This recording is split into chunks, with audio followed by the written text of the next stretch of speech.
Welcome to the Homemaking and Gardening channel.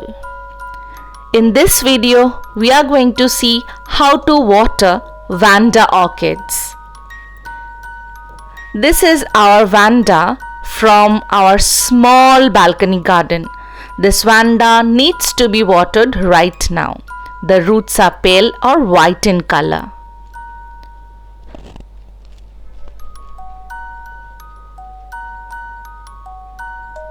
For watering, we have taken a bucket filled with water. Now, we have to carefully submerge the roots of the Vanda into the water. We have to be very careful so as not to hurt the roots of the Vanda.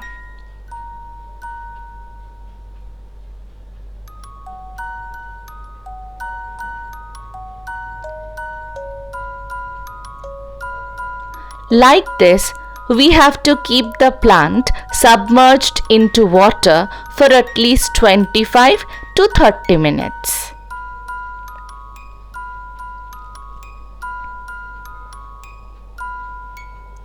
Now the plant has been watered. The spongy roots are healthy yet again by absorbing water.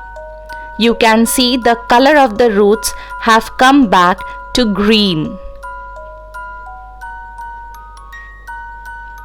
So our watering activity is done. Vandas love humidity. In summers, they need watering daily, but in winters, due to arrested growth, twice a week watering is enough. Hope you have understood how to water Vanda orchids. Thank you so much for watching our channel. Take care.